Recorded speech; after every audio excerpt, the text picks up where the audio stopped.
পশ্চিমবঙ্গে বসবাসরত অবৈধ বাংলাদেশিদের অবিলম্বে রাজ্য ছাড়ার কড়া হুঁশিয়ারি দিয়েছেন পশ্চিমবঙ্গের নতুন মুখ্যমন্ত্রী শুভেন্দু অধিকারী। উত্তর ২৪ পরগনা জেলার হাকিমপুর চেকপয়েন্টে বিপুল সংখ্যক বাংলাদেশি জড়ো হয়েছেন, এমন খবরের ভিত্তিতে তিনি এই মন্তব্য করেন।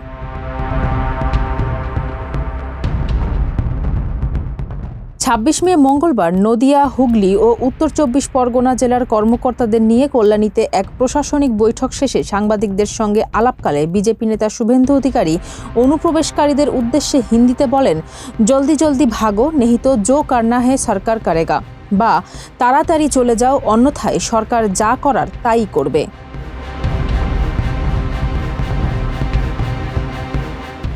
মুখ্যমন্ত্রী স্পষ্ট জানান, তিনি অনুপ্রবেশকারীদের পেছনে ভারতীয় জনগণের করের টাকা নষ্ট করতে চান না।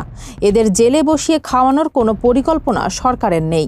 পুলিশকে নির্দেশ দেওয়া হয়েছে এদের গ্রেপ্তার করে সরাসরি সীমান্তরক্ষী বাহিনী বা বিএসএফের হাতে তুলে দিতে, যাতে দ্রুত তাদের বাংলাদেশে ফেরত পাঠানো যায়।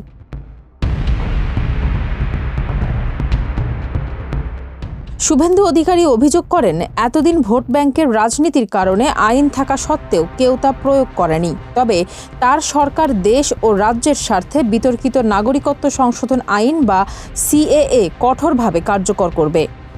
উল্লেখ্য, বিধানসভা নির্বাচনে জিতে ক্ষমতায় আসার পরপরই পশ্চিমবঙ্গে সিএএ কার্যকরের ঘোষণা দেন শুভেন্দু।